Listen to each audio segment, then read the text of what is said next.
전능하사 천지를 만드신 하나님 아버지를 내가 믿사오며 그 외아들 우리 주 예수 그리스도를 믿사오니 이는 성령으로 잉태하사 동정녀 마리아에게 나시고 본디오 빌라도에게 고난을 받으사 십자가에 못 박혀 죽으시고 장사한 지 사흘 만에 죽은 자 가운데서 다시 살아나시며 하늘에 오르사 전능하신 하나님 우편에 앉아 계시다가 저리로서 산자와 죽은 자를 심판하러 오시리라. 성령을 믿사오며 거룩한 공회와 성도가 서로 교통하는 것과 죄를 사하여 주시는 것과 몸이 다시 사는 것과 영원히 사는 것을 믿사옵나이다. 아멘.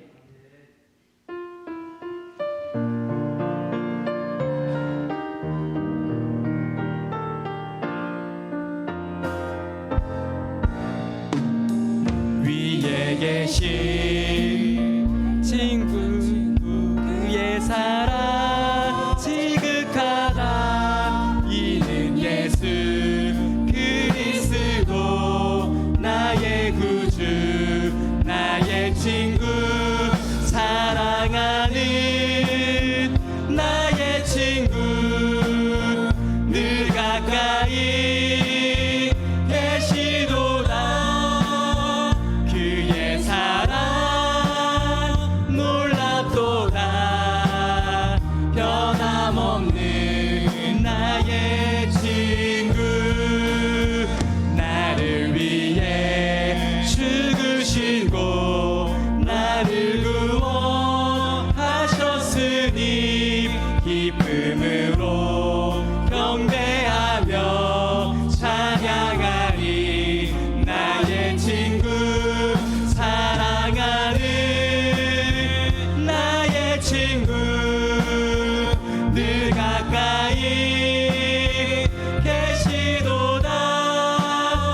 그의 사랑 놀랍도다. 변함없는 나의 친구 내 맘속에 늘 계시고 영원토록 함께하는 가지 되어 하나 되리.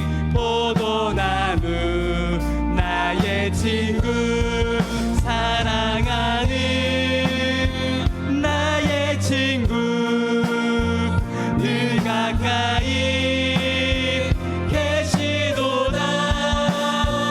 그의 사랑 놀랍도다.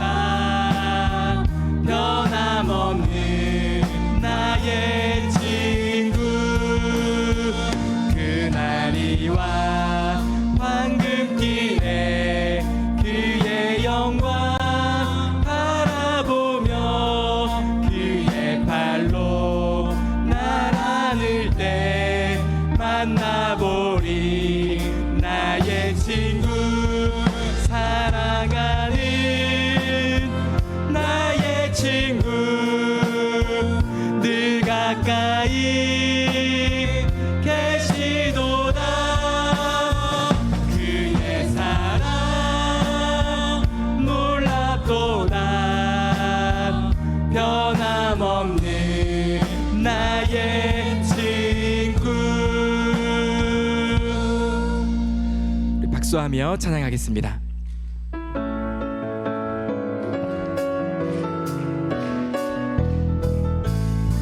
무화과 나뭇잎이 마르고 포도 열매가 없으며 감람나무 열매 그치고 논밭에 식물이 없어도 우리의 양떼가 없으며 외양간 송아지 없어도 난 여호와로 즐거워하리. 난 여호와로 즐거워하리. 난 구원의 하나님을 인해 기뻐. 난 여호와로 즐거워하리. 난 여호와로 즐거워하리. 난 구원의 하나님을 인해 기뻐하리라.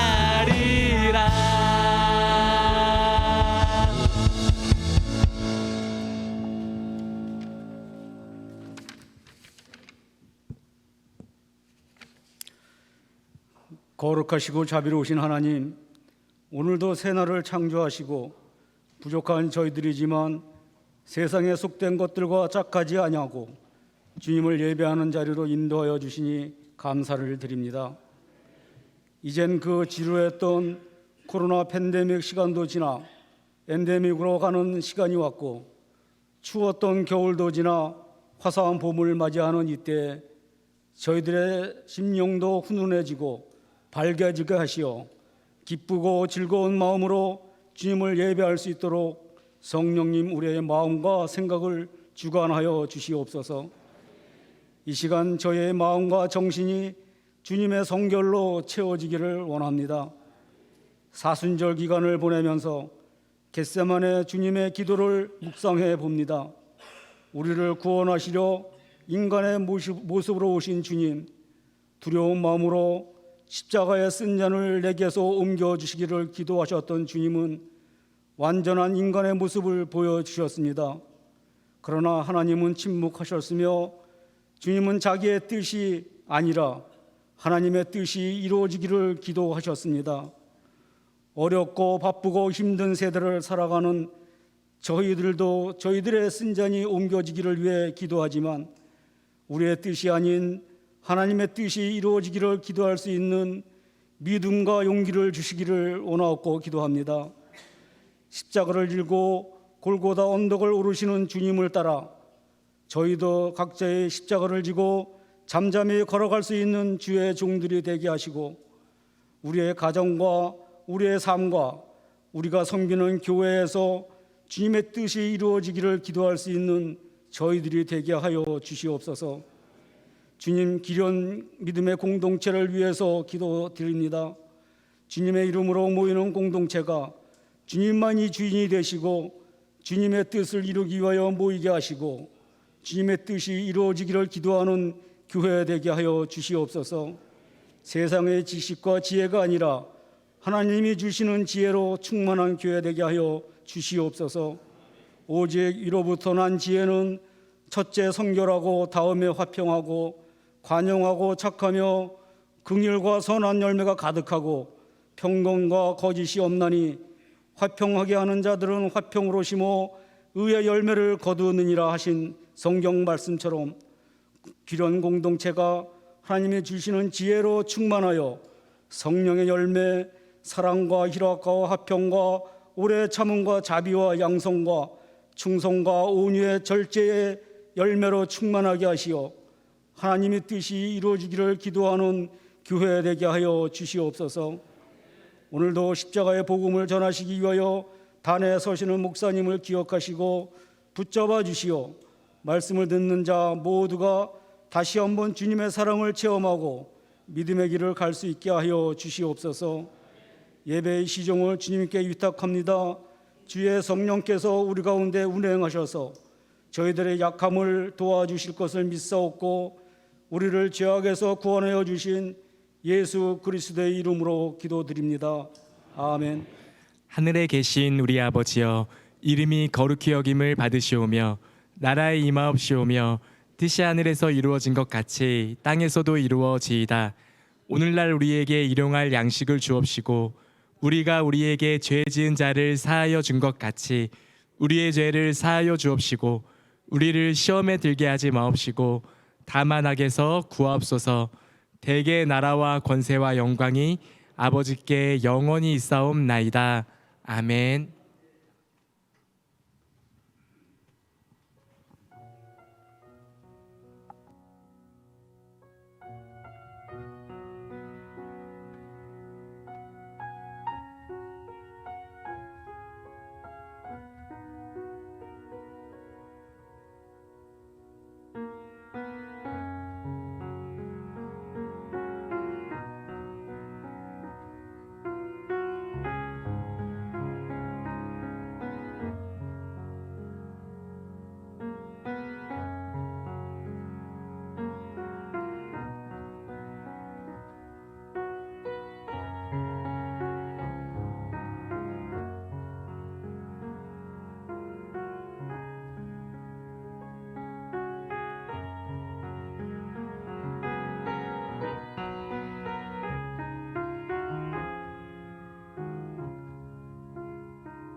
창조하신 나의 하나님, 나의 주님, 바치는 것 너무 적어 부족한 손 내밀어도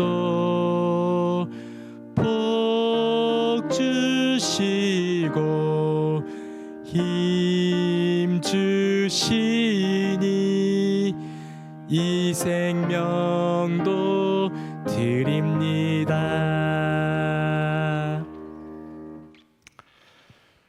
우리의 허물과 죄와 도저히 자격도 없고 해결할 수도 없고 정말 죄로 죽을 수밖에 없는 저희들을 위하여 이 사순절 십자가를 주신 우리 주 예수 그리스도를 향하여 온 마음을, 온 정성을 다하여 감사를 올려드립니다. 하나님 아버지, 우리는 말이 너무 많았습니다.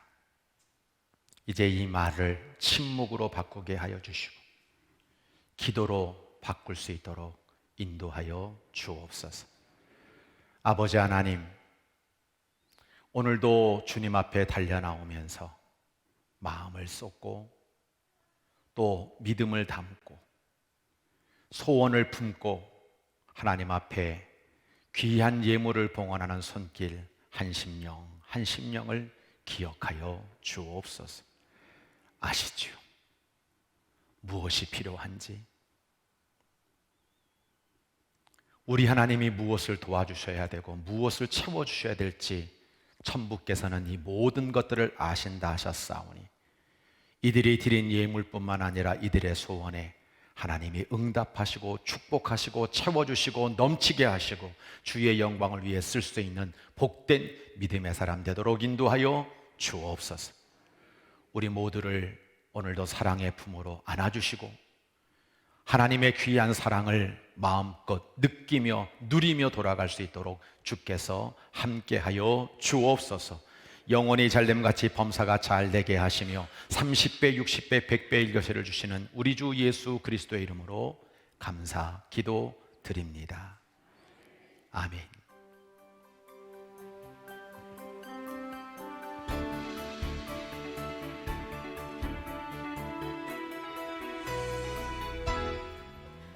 하나님의 사랑으로 자녀되고 예수님의 구원으로 제자되고 성령님의 감동으로 다리가 되는 규련교회 주일 예배에 참여하신 모든 성도님들과 새가족 여러분들을 주님의 사랑으로 환영하며 축복합니다. 3월 두 번째 주 규련의 소식을 전해드립니다. 첫 번째 소식입니다. 오늘 예배 후 각 선교회 모임이 각 선교회 모임 장소에서 진행됩니다. 행복한 모임 가지시기를 바랍니다. 두 번째 소식입니다. 전체 목자분들이 모이는 목자 모임이 오늘 오후 1시 비전센터 2층 유치부실에서 있습니다. 세 번째 소식입니다. 오늘 2부 예배 후 1층 로뎀 식당에서 식사가 준비되어 있습니다. 이번 주 식사는 구 여선교회에서, 설거지는 이 남선교회에서 섬겨주시고 다음 주 식사는 8 여선교회에서, 설거지는 3 남선교회에서 섬겨주시겠습니다. 귀한 섬김에 감사드립니다. 네 번째 소식입니다. 담임 목사님과 함께하는 요한복음 제자훈련 5번째 시간이 오늘 오후 2시 갈보리 채플에서 진행됩니다. 강의해 주시는 담임 목사님과 훈련 받으시는 성도님들을 위해 기도해 주세요. 5번째 소식입니다. 목장별로 진행되는 봄철 대신방이 은혜 가운데 진행되고 있습니다. 사랑과 기쁨이 가득한 봄철 대신방이 되도록 기도해 주세요. 6번째 소식입니다. 매주 금요일 저녁 8시 30분 2층 대예배실에서 금요 성령 예배가 은혜 가운데 드려지고 있습니다. 기쁨이 넘치는 찬양과 은혜로운 말씀과 뜨거운 기도가 있는 금요 성령 예배에 성도님들을 초대합니다. 특송은 사여선교회에서 준비해 주시겠습니다. 마지막 소식입니다. 사순절 전세대 특별 새벽 기도회가 20일 월요일부터 4월 7일 금요일까지 3주간 새벽 5시 30분에 대예배실에서 드려집니다. 전 성도가 마음을 합하여 기도하는 귀한 자리에 함께해 주시기를 바랍니다.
고물가 시대 경제적 어려움에 처한 시각장애인들을 위해 웨슬리 사회성화실천본부가 무료급식 사역에 나섰습니다. 따뜻한 한 끼를 통해 지역사회 소외 이웃을 돌보며 그리스도의 복음을 전했습니다. 정성광 기자의 보도입니다. 웨슬리 사회성화실천본부가 기초생계조차 어려운 시각장애인들을 대상으로 오병이어 기적의 도시락 무료급식 사역을 1일 진행했습니다. 오병이어 기적의 도시락은 2021년 코로나19로 경제적 어려움에 처한 신학생들에게 따뜻한 한 끼를 제공하며 시작됐습니다. 이번엔 시각장애인들에게 식사를 제공했습니다. 이날 행사는 경기도 시각장애인연합회 부천지사와 협력해 진행됐습니다.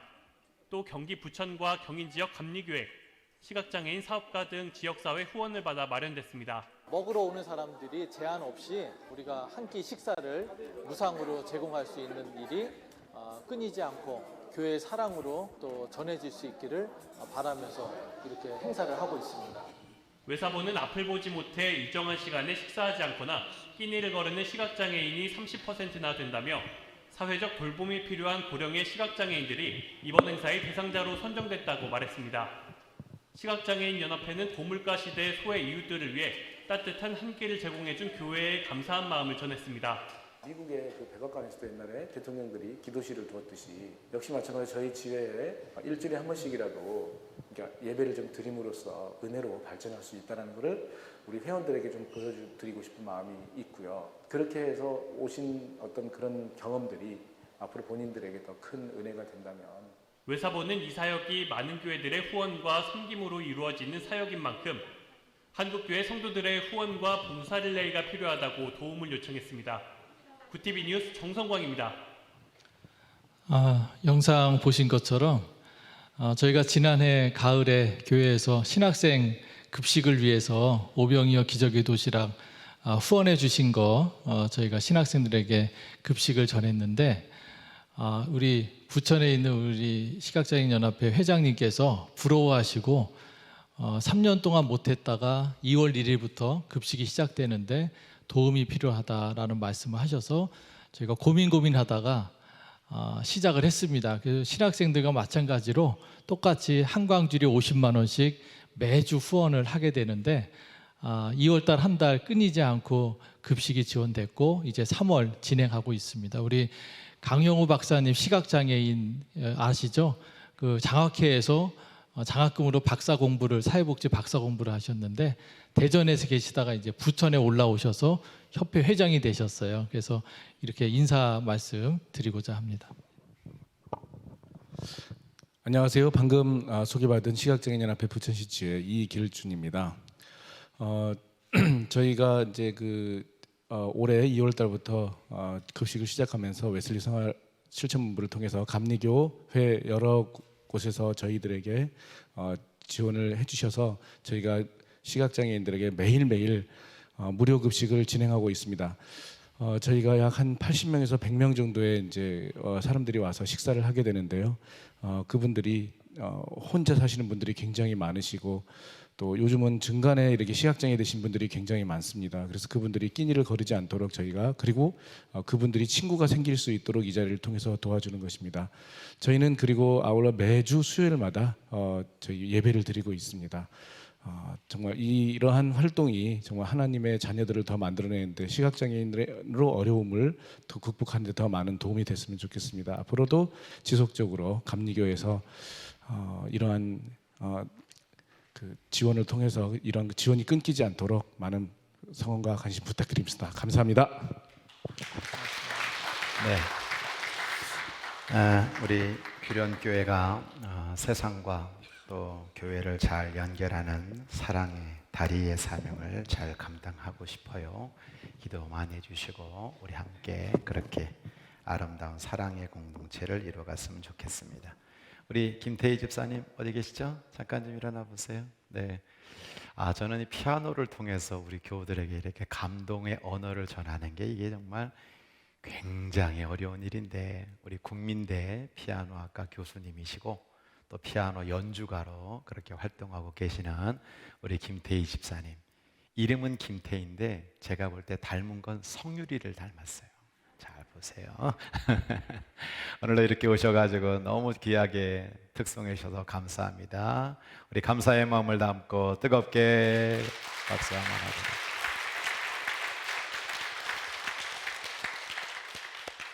하나님 말씀 우리 함께 합독하도록 하겠습니다.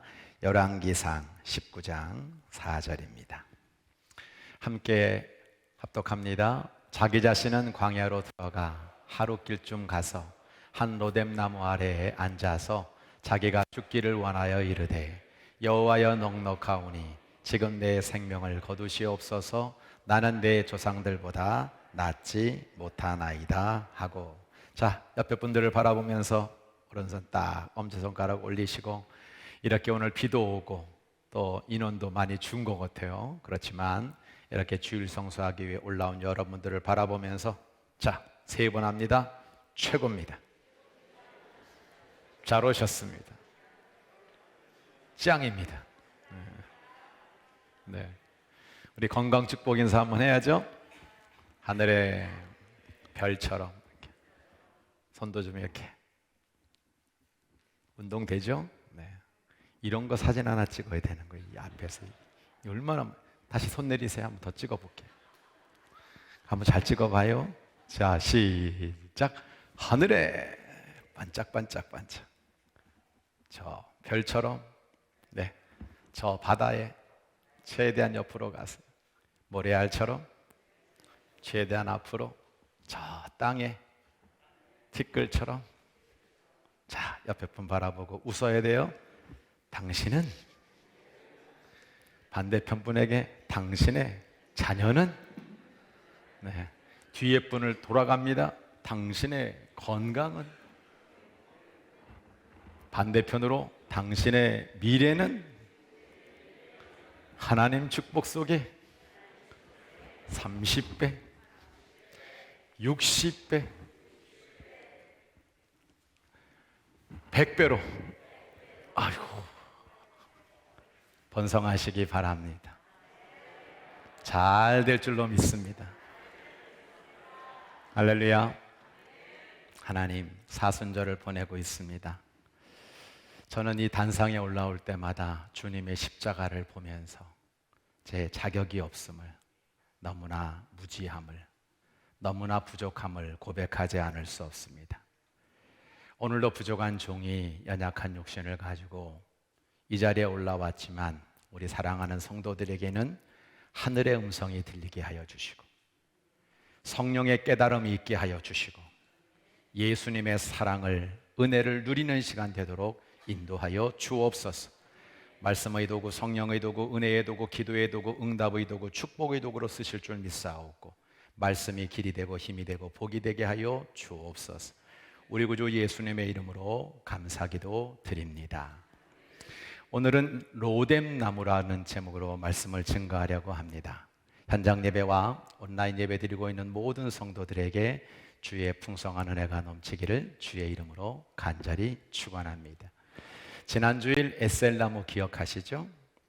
아브라함이 브엘세바에 심었던 그 에셀나무는 광야의 척박한 환경에서 겉에 나와 있는 크기보다 저 지하로 20m, 30m 깊은 뿌리를 내림으로 뜨거운 태양과 밤의 추위를 이겨냈습니다. 우리도 오늘 광야와 같은 상황과 현실을 이길 수 없다면 에셀나무처럼, 아브라함처럼 하나님의 언약을 붙잡고 믿음의 뿌리를 내려서 이것들을 이겨내야 되겠죠. 또 이 에셀나무는 광야에서 자기를 잘 지켜서 살아남았는데 도리어 많은 사람들에게 그늘을 만들어주고 있는 최고의 안식처를 만들어주는 모습을 보는 겁니다. 오늘도 우리가 소개받았습니다만 정말 우리 시각장애인 분들에게 안식처가 되어주고 그늘이 되어주는 것이 에셀나무의 교훈인 줄로 믿습니다. 또한 우리는 교회를 세우고 이웃을 섬기며 성도를 격려하는 금안사, 그늘을 만드는 사람의 멋진 크리스찬이 되어야 될 줄로 믿습니다. 오늘은 로뎀나무의 은혜를 여러분과 함께 나누고자 합니다. 가뭄을 피해서 부엘세바로 도망쳤던 이 아브라함처럼 생명의 위협을 느껴 부엘세바로 도망가는 또 한 사람이 있었습니다. 시대는 다르지만 아합 왕과 이세벨이 죽이겠다는 위협을 피해서 부엘세바로 도망가고 있는 사람은 하나님의 사람 엘리야 선지자였습니다. 열왕기상 19장 1절 2절을 보시면 그 이세벨 왕비가 이렇게 얘기하는 겁니다. 내가 내일 이맘때에는 반드시 엘리야의 생명을 저 사람들 중 한 사람의 생명과 같게 하리라. 그렇지 아니면 신들이 내게 벌 위에 벌을 내림이 마땅하니라. 그렇게 결심하고 죽이려고 하는 모습을 우리가 보게 되는 거죠. 사실 열왕기상 18장을 보면 갈멜산에서 하늘에서 내려온 불로 말미암아 바알과 아세라 선지자 850대 1의 싸움에서 승승장구 승리했던 사람이 엘리야였습니다. 그런데 19장으로 넘어오자마자 이렇게 연약한 도망자의 신세가 될 수 있을까 의구심이 생길 정도입니다. 성도 여러분, 이것이 인간입니다. 엘리야는 우리와 같은 성정을 지닌 사람이라고 하는 것이 위로가 되는 거예요. 그는 모든 것을 포기하고 번아웃되어 있습니다. 엘리야는 북왕국 이스라엘 사람도 아닙니다. 남유다 사람도 아닙니다. 요단 동편에 있는 길르앗 지방의 디셉 사람이었습니다. 그런데 그가 도망을 하여 한 번도 가보지 못한 그 북쪽에서 저 남쪽 국경 도시인 부엘세바까지 도망가고 있는 신세가 오죽하겠습니까? 어떻게든 피해보려고 사람도 들어가지 않는 신광야, 그 뜨거운 신광야, 우리가 아까 티저에서 봤습니다만 그런 광야에 홀로 서 있는 모습을 보게 되는 겁니다. 생명의 위협, 목마름, 배고픔 때문에 이 엘리야는 로뎀나무 아래 앉아 하나님께 죽여달라고 호소하고 있는 것입니다. 성도 여러분, 인생사 세옹치마입니다. 좋은 일에는 나쁜 일이 끼고 나쁜 일에는 좋은 일이 끼기도 합니다. 감사와 염려는 항상 같이 옵니다. 하나님이 내 인생을 승승장구하실 때도 있고요, 도망자 신세가 되게 하실 때도 있습니다. 항상 마음을 편안하게 하고 우리는 합력하여 선을 이루시는 하나님을 믿고 모든 것을 감사함으로 받으면 되는 것입니다. 하나님이 승승장구하셔도, 하나님이 도망자 신세가 되게 하셔도 하나님 지으신 뜻은 선함에 감사함으로 받으면 버릴 것이 없나니 하나님의 말씀과 기도로 거룩하여 지민이라. 할렐루야. 저도 사실은 당뇨도 재지 않습니다. 체중도 재지 않습니다. 근데 오늘 아침에 체중계에 딱 올라갔다가 깜짝 놀랐어요. 다이어트도 안 했는데 7kg가 빠졌어요. 할렐루야. 감사함으로 받으면 되는 겁니다. 이제 로뎀나무에 대한 이야기를 다시 한번 해봅시다. 광야의 로뎀나무는 죽음과 심판을 상징하는 나무입니다. 엘리야의 현실과 상황이 얼마나 처참한지를 우리에게 보여주는 나무입니다. 오늘 우리가 읽었죠. 이 엘리야는 자기 자신은 광야로 들어가 하룻길쯤 가서 한 로뎀나무 아래에 앉아 자기가 죽기를 원하여 이르되, 하나님, 넉넉하오니 지금 내 생명을 거두시옵소서 라고 말하고 있는 것을 보게 됩니다. 저는 교회에 카페 이름을 로뎀나무라고 지어놓은 교회를 이해할 수가 없어요. 심지어 교회 이름을 로뎀나무 교회라고 짓는 것은 더더욱 이해할 수가 없어요. 로뎀나무는 에셀나무처럼 나무 그늘을 주는 나무가 아닙니다. 엘리야는 로뎀나무의 쉼과 회복을 위해 간 것이 아닙니다. 죽으러 간 거예요. 로뎀나무는 저 사진처럼 저렇게 그늘이 있는 정도가 아닙니다. 그냥 우리가 쉽게 얘기하면 쌀이나무 아시죠? 빗자루로 쓱쓱 쓰는 그 쌀이나무입니다.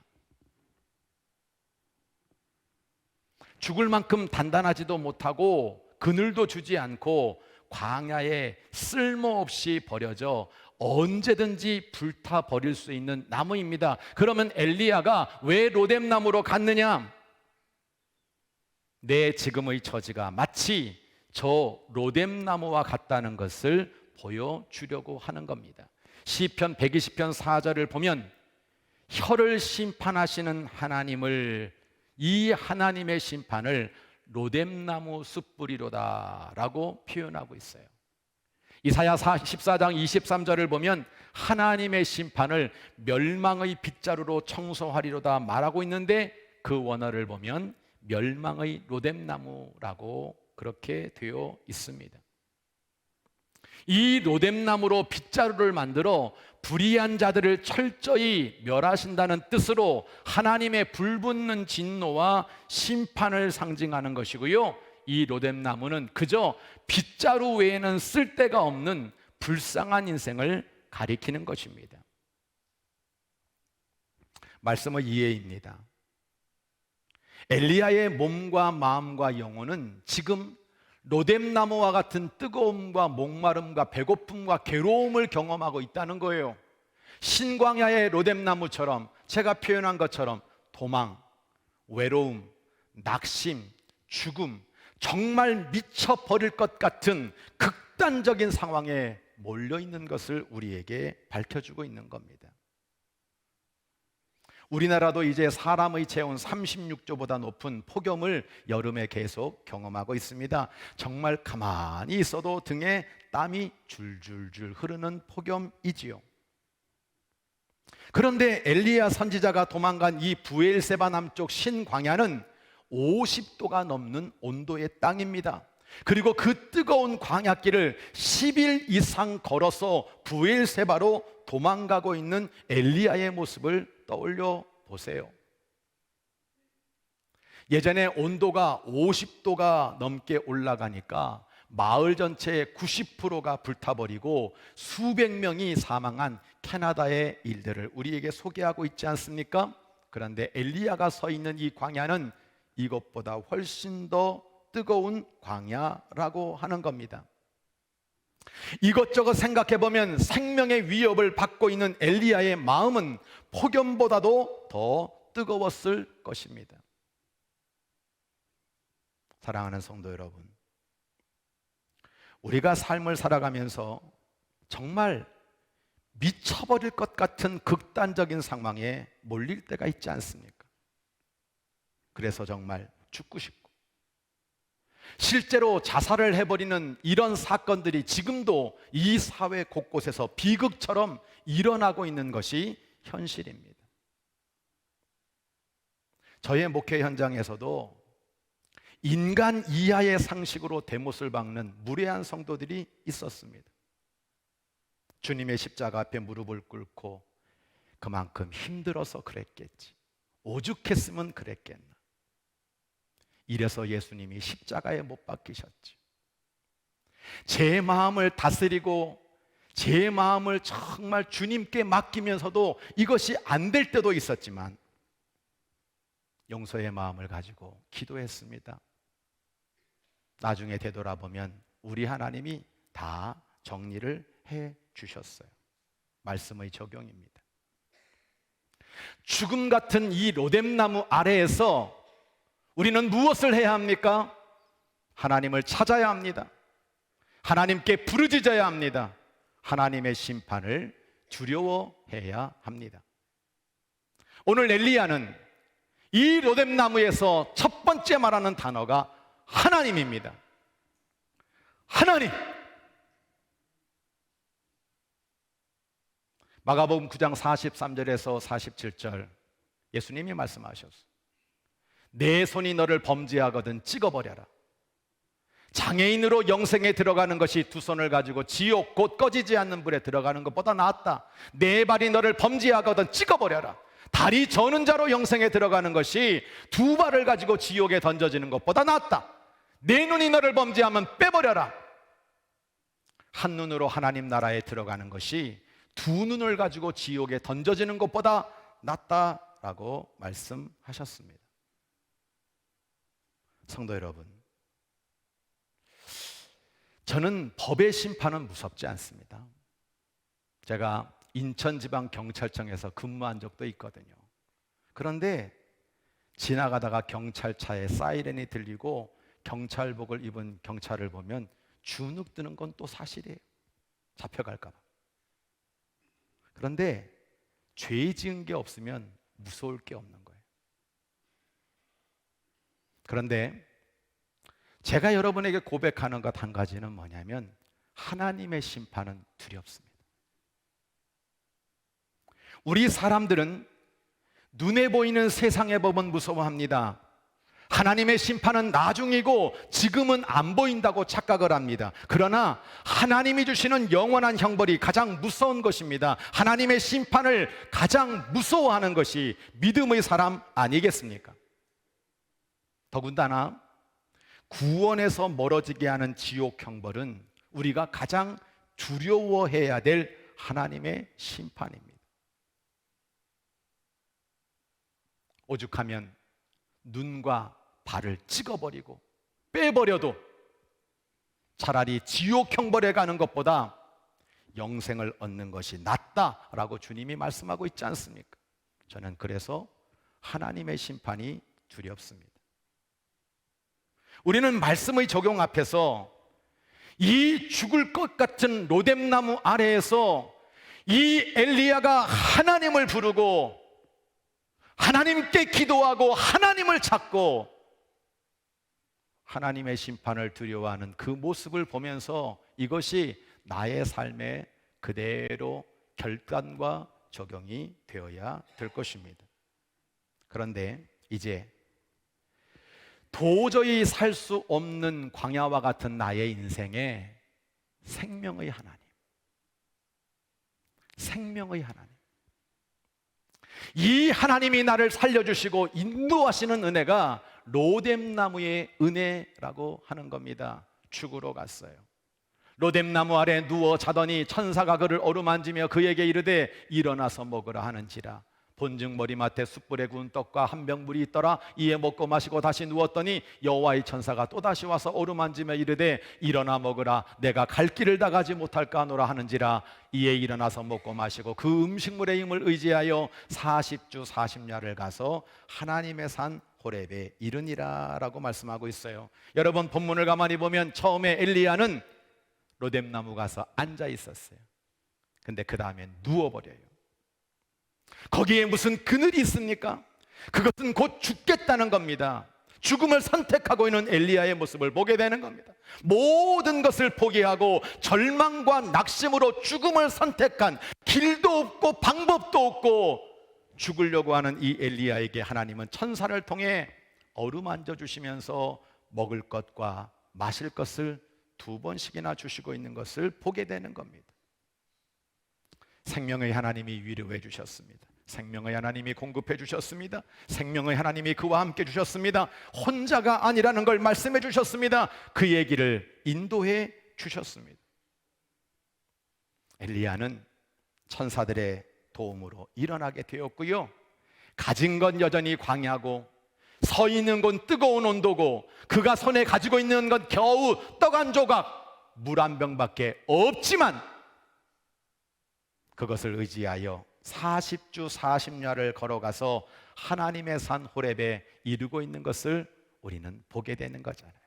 성도 여러분, 40주 40야라고 하는 것은 결국 우리 인간이 당하는 고통을 의미하는 겁니다. 광야와 같은 세상 속에서 40년, 40주, 40년 동안 끊임없이 힘들고 어려운 순간들을 맞이하는 것을 상징하는 겁니다. 그런데 하나님의 산 호렙은 모든 것의 회복이며 영적 승리를 상징하는 것입니다. 거기에서 하나님은 그에게 잔잔한 하나님의 음성을 들려주셨어요. 그리고 엘리야의 갈 길과 할 일을 보여주셨습니다. 말씀의 이해입니다. 우리가 끝이라고 생각하는 순간에 하나님은요, 사랑하는 자녀에게 예상 못할 도움을 주시는 분이세요. 사형 선고를 받고 살 소망이 없다, 길이 없다라고 생각하고 판단하는 그 순간에도 생명의 하나님은 피할 길을 만들어 주시는 하나님이신 것을 믿으시기 바랍니다. 사람이 감당할 시험 밖에는 너희가 당한 것이 없나니 오직 하나님은 미쁘사 너희가 감당하지 못할 시험 당함을 허락하지 아니하시고 시험 당할 즈음에 또한 피할 길을 내사 너희로 능히 감당하게 하시느니라.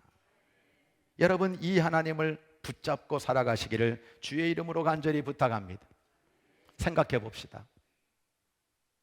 엘리야는 살아가면서 죽을 것 같던 순간을 여러 번 만났습니다. 하나님은 그리 시냇가로 가라 그랬어요. 그 동굴에서 어떻게 살까 고민했겠죠. 어디로 갈까 고민했겠죠. 그런데 하나님은 세상의 까마귀를 통해서 떡과 고기를 날라다 주는 거예요. 이게 하나님의 방법이지 않습니까? 그 그리시네가가 또 말랐어. 어디로 갈까 모를 때 하나님은 사르밧과 아버의 집으로 엘리야를 인도하셨습니다. 가보니까 아들하고 어머니가 죽을라 그래.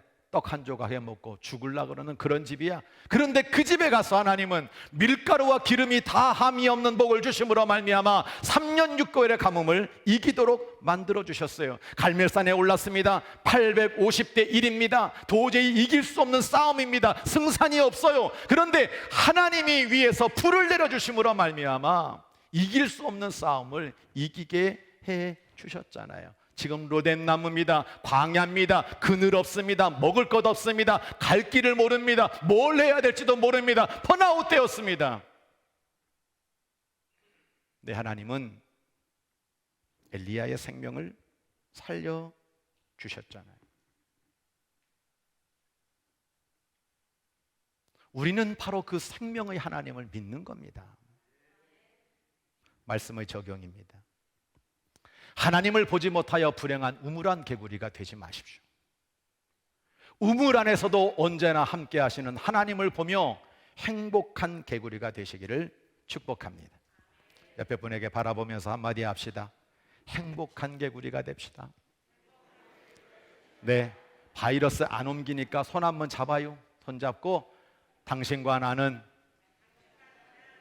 하나님 사랑 안에서 행복한 개구리가 됩시다. 여러분, 나 사람인데 왜 나더러 개구리 되라 그러냐고 그거 갖고 시험 들지 마세요. 2년 전 TVN에서 유재석 씨가 진행하는 유키즈 온더 블럭이라고 하는 프로그램이 있는데 지구촌 능력자들 편이 있었어요. 거기에 구글의 수석 디자이너인 김운지 씨를 여러분 소개한 적이 있습니다. 제가 참 감동을 받았어요.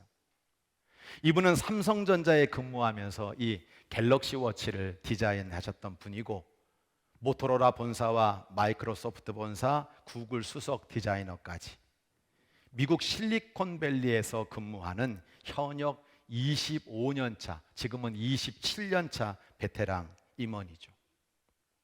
경쟁이 얼마나 심한지 300만 대 1의 경쟁을 뚫고 여러분 그 구글 본사에 입사한 지 3년이 되었다고 합니다. 소위 세계적인 천재들 사이에서 적응을 못해서 1년 동안 너무나도 헤맸다고 합니다. 매일매일 자괴감에 스트레스를 받아 폭식을 하고 승진 시험에서도 늘 최악의 평가를 받았다고 합니다. 그래서 할 수 없이 심리 상담 전문가에게 도움을 받을 수밖에 없는 상황이었는데 그분을 통해서 위로를 많이 받았다고 고백하고 있어요. 그분은 이렇게 얘기했다는 겁니다. 음식을 찾는 건 은주시 몸이 최선을 다하고 있는 거고 완전히 지친 상태에서 몸은 정상적으로 기능을 되찾으려고 발버둥 치려고 하는 겁니다. 마음이 지쳤는데 아무리 애써도 마음으로 해결이 안 되면 사람은 음식을 통해 몸의 에너지를 채우려고 합니다. 지금 본인은 살기 위해 최선을 다하고 있고 스스로에게 조금 관대해줘도 괜찮지 않을까요? 이렇게 얘기해 주더라는 겁니다. 이 말이 무엇입니까? 점점 스트레스 받고 너무 힘들어가지고 자꾸만 음식을 찾는데 이건 잘못된 것이 아니라 내 몸이 살아보려고, 내가 이런 가운데서도 어떻게든 내가 살아보려고 하는 살아있는 몸의 반응이라는 거예요. 여러분들, 살찐 사람 보고 이상한 소리 하지 마세요. 어떤 의미에서 보면 우리 몸은 살아보려고 그렇게 애를 쓰고 있으니까 괜찮다는 거예요. 그녀는 매년 자신의 이력서를 업데이트하는데 제가 이 분의 이 구절 중에 지금도 기억나는 정말 핵심적인 구절 하나가 있어요. 1년 360일 매일 신날 필요는 없다.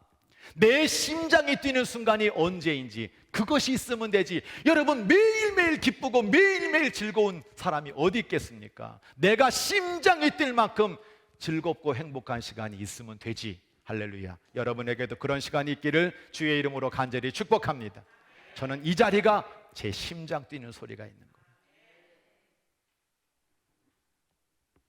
그런데 이런 그녀가 혹평을 하는 동료에게 용기를 내서 전체 메일을 모든 사원들에게 보냈는데 그게 감동이 됐어요. 이렇게 썼어요. 평가가 시작되는데 올해는 더 힘들 거다. 그런데 우리 잊지 말기로 해요. 우리는 모두 다 각자 보석 같은 사람들이고 혹시라도 난 여기에 속하지 않아 내가 부족하다고 생각이 들어 괴롭다면 여러분 괴로워하지 않았으면 좋겠습니다. 우리는 각자 보석 같은 사람입니다. 여기 살인적인 경쟁률 속에서 언제 잘릴지 모르고 최악의 평가를 받고 있는 이 김은주 씨가 이런 메일을 보냈다라고 하는 거죠. 그러면서 자신이 미국의 이민자로서 고민하며 쓴 자전적 글인 우물안 개구리, 이게 구글에 있는 모든 사원들에게 눈물의 감동이 되었다라고 하는 겁니다. 그녀는 나는 우물안 개구리다. 한국에 살면서 우물안 개구리로 살기 싫어 남기 싫어 떠났던 한국이었는데 그 힘든 타지 생활 속에서 은주 씨는 한국보다 더 작은 우물안의 개구리가 되어 있다고 토로하고 있는 거죠. 내가 지금 한국을 벗어나가지고 저 넓은 미국 땅에 가가지고 내가 꿈을 펼쳐보려고 왔는데 그곳에 서 있는 자신의 모습은 한국보다 더 작은 우물안 개구리였다라고 하는 겁니다. 나 여기 이렇게 살 거면 왜 여기 왔지? 무슨 부귀를 누리겠다고 내가 이곳에 와 있지? 그런데 그녀의 이 고민이 이렇게 바뀌었어요. 우물안 개구리라서 불행한 게 아니라 우물 안에서 불행하게 사는 게 문제였구나. 내가 왜 어디에 있는가에 집중할까? 우물안이 문제가 아니었다는 거예요. 우물안 개구리의 핵심은 우물 안에서 불행하게 산다는 거예요. 그래서 자신은 바다에 나가고 싶다는 그 생각 때문에 개구리인 나를 버리고 바다 개구리가 되려고 애를 썼다는 거예요. 그러나 바다 개구리는 없다는 거죠. 그냥 나는 개구리인 거고, 그리고 그 개구리가 문제가 아니라는 거, 그리고 그 사실을 깨닫는 순간 나 개구리야. 개구리가 어때서? 이거 보니까 뭐 생각나는 게 있어요. 이 나이가 어때서? 그 순간부터 개구리인 것에 행복하게 살자라는 결단을 하게 되었다라고 하는 겁니다. 이 이야기를 받은 구글의 모든 사원들이 다 우는 거예요. 왜? 같은 처지니까. 누구를 죽이고 나는 승진하고 내가 정말 좋은 평가 받아가지고 다른 사람을 어떻게든 끌어내리고 내가 여기 살아남아야지, 그렇게 살고 있는 우물안 개구리 같은 자신의 모습 속에서 이 우물 안에서도 우물 안이 문제가 아니라 내가 이 안에서 나는 행복한 개구리로 살겠다는 이것이 얼마나 소중한 것입니까? 우리 한번 따라해 볼까요? 나 개구리야. 개구리가 어때서? 이 나이가 어때서? 내 모습이 어때서? 나는, 왜 안 따라하세요? 다시, 나는 하나님이 함께 하시는 행복한 개구리야. 할렐루야. 엘리야는 어디 있습니까? 로뎀나무 아래 있습니다. 엘리야는 무엇을 하려고 있습니까? 죽으려고 하고 있습니다. 엘리야에게 갈 길이 있습니까? 희망이 있습니까? 방법이 있습니까? 길이 없어요. 그런데 생명의 하나님께서 이 엘리야와 함께하고 있다는 것, 내가 너의 갈 길과 할 일을 일러주겠다고 말씀하시는 그 하나님 때문에 40주 40야를 이기고 있는 그것이 바로 로뎀나무의 은혜인 줄로 믿습니다. 하나님은 로뎀나무의 은혜를 통해서 상황과 형편 때문에 사명을 잃어버렸던 그것을 회복시켜 주기를 원하시는 거예요. 오늘 우리들에게 이런 광야와 같은 세상에 살면서 바쁘다는 이유로, 먹고 산다는 핑계로 잃어버렸던 그 사명을 회복하기를 원하고 있는 것입니다. 하나님은 호렙산에서 그에게 이렇게 말씀하세요. 너는 내 길을 돌이켜 다시 광야를 통하여 다메섹으로 가라. 하사엘에게 기름을 부어 아람의 왕이 되게 해라. 세계의 역사를 주관하시는 하나님의 모습을 보여주는 겁니다. 님시 아들 예후에게 기름을 부어 이스라엘의 왕이 되게 하라. 걱정 마 이놈아. 아합이나 이세벨 다 내가 알아서 해. 내가 예후를 준비해놨어. 그리고 너 하나님 일 한다고 힘들어가지고 죽겠다고 하는데 내가 너를 위해 엘리사를 준비해놨어. 너를 대신하여 선지자가 되게 할 거야. 여러분, 하나님은 엘리야를 통해서 나라 구하는 사명을 주시는 거죠. 또 교회를 구하는 사명으로 바알과 아세라 선지자 800대 50에 1에서 이기게 하셨고, 또 엘리사를 준비해서 더 크게 역사하시는 하나님 교회 살리는 사명을 우리가 보는 거고요. 백성 살리는 사명으로 3년 6개월 동안 비 오지 않는 그 땅에 기도할 때 비가 오는 역사를 만드신 것이 바로 사명을 회복시켜 주시는 하나님의 뜻인 줄로 믿으시기 바랍니다. 지금은 교회와 나의 인생의 영적 전쟁의 시간입니다. 광야와 같은 내 처지를 생명의 하나님이 건져주시는 이 로뎀나무의 은혜를 붙잡고 이제 20일부터 사순절 전세대 새벽 예배를 시작하려고 합니다. 지난번 1차 했을 때 우리 교우들 100명이 넘는 분이 이 자리에 와서 하나님 앞에 부르짖었어요. 오늘 이번 2차 새벽 기도 하는데 여러분들이 정말 내가 뭘 해야 될까? 눈에 보이는 광야를 보면서 내 처지는 로뎀나무와 같아. 먹을 거 없어, 입을 거 없어, 할 일도 없어. 내가 왜 이런 일 당해야 돼? 우물한 개구리로 앉아서 하나님을 보지 아니하고 길 없다, 방법 없다. 여러분, 우리가 말로 떠들 겁니까? 생명의 하나님이 이 엘리야를 살리신 로뎀나무의 은혜를 기억하면서 내가 하나님 앞에 기도의 사명을 가지고 부르짖어야지. 이 귀한 사명들이 우리 교회에 회복되기를 원합니다.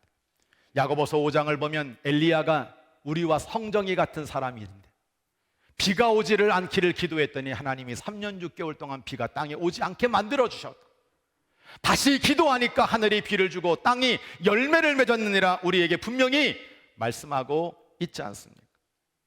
우리가 새벽에 찬양하고 있습니다. 하나님은 어떤 분입니까? 비 준비하시는 분. 우리에게 이 정말 메마른 땅과 같은 세상에 비를 준비하시는 분. 이 설교를 준비했더니 오늘 비가 또 오잖아요. 성도 여러분, 하나님은 우리의 삶 가운데 문제를 풀어주시고 해결하시는 전능하신 하나님, 우리 버려두지 않았어요. 계속 우물한 개구리식 사고를 가지고 나는 불행해, 나는 이렇게 좁은 데 살아야 돼, 왜 내 처지는 이래, 이것이 아닙니다. 내가 우물 안에 있으면 어때? 내가 개구리이면 어때? 나는 하나님과 함께하는 행복한 개구리야 라는 이 믿음의 고백을 가지고 날마다 승리하면서 여러분의 삶에 생명의 하나님의 도움이 넘치는 놀라운 축복이 있게 되기를 주의 이름으로 간절히 축원합니다. 찬양하겠습니다. 오늘은 행복이라고 하는 찬양 잘 하시는데 우리 마음껏 이 찬양을 하면서 나에게 진짜 행복이 무엇인지를 고백하는 시간 되기를 소원합니다.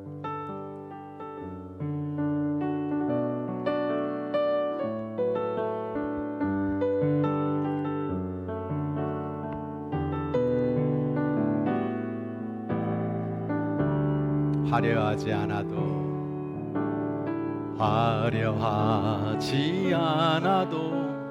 정결하게 사는 삶, 가진 것이 적어도 감사하며 사는 삶, 내게 주신 작은 힘 나눠주며 사는 삶, 이것이 나의 삶의 행복이라오.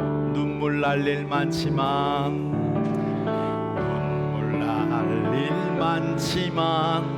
기도할 수 있는 것, 억울한 일 많으나 주를 위해 참는 것, 비록 짧은 작은 삶, 주 뜻대로 사는 것, 이것이 나의 삶의 행복이라오.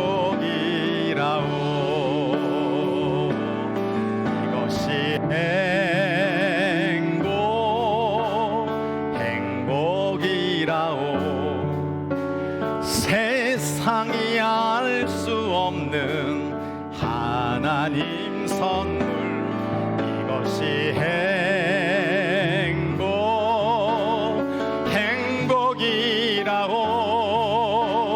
하나님의 자녀로 살아가는 이것이 행복이. 우리 두 손 높이 들고 찬양할까요? 이것이 행복이라오.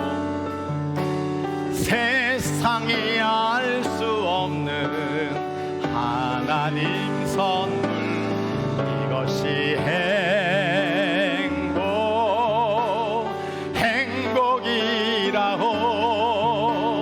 하나님의 자녀로 살아가는 것, 이것이 행복이라오.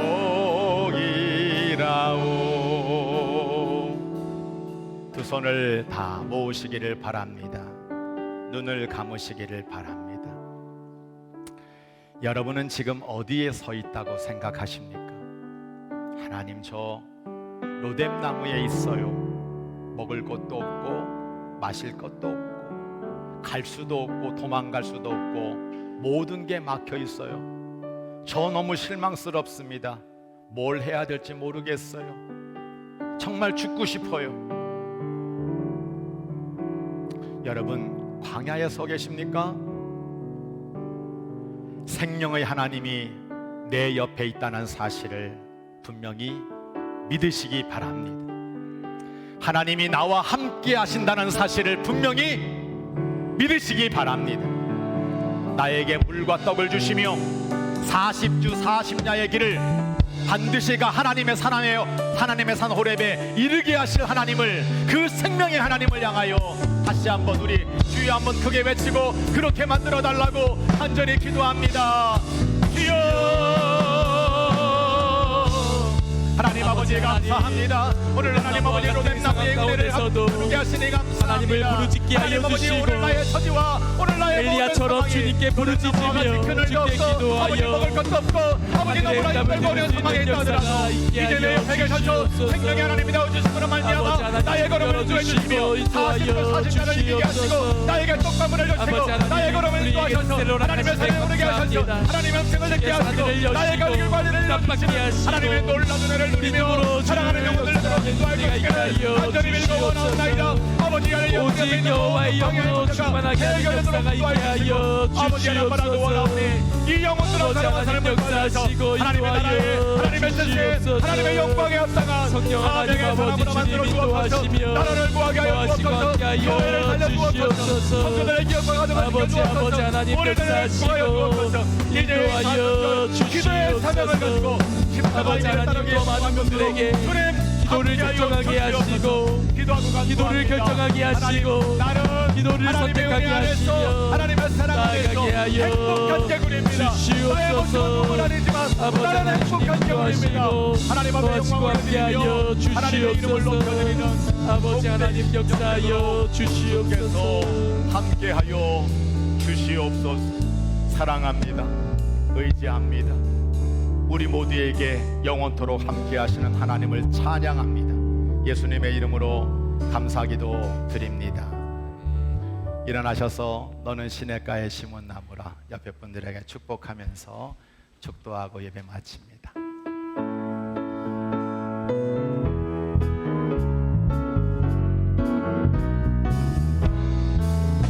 너는 시냇가에 심은 나무라 하나님의 사랑 안에 믿음 뿌리 내리고 주의 뜻대로 항상 살리라. 주의 시절을 쫓아 구원 열매 맺으면 주의 영화로운 빛 너를 보아리니 주의 뜻대로 항상 살리라. 우리 하나님께 영광의 박수를 올려드립니다.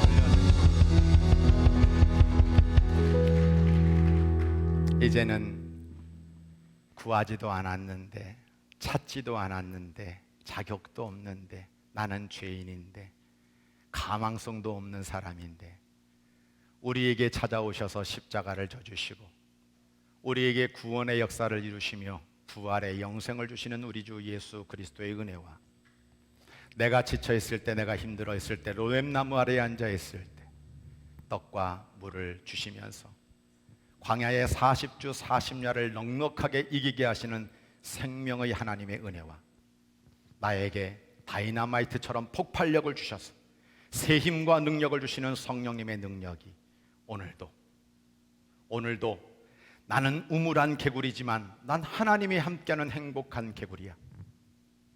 내가 로뎀나무에 있지만 이런 상황이 있지만 하나님은 반드시 피할 길을 주시고 나의 걸음 가운데 갈 길과 할 일을 일러주시며 나라를 건져주시고 교회를 살려주시고 내 가정과 내 모든 사업장 일터를 지켜주실 줄 나는 분명히 믿어 고백하는 이 영혼들에게 이제로부터 영원까지 함께하여 주옵시기를 간절히 축원하옵나이다. 아멘.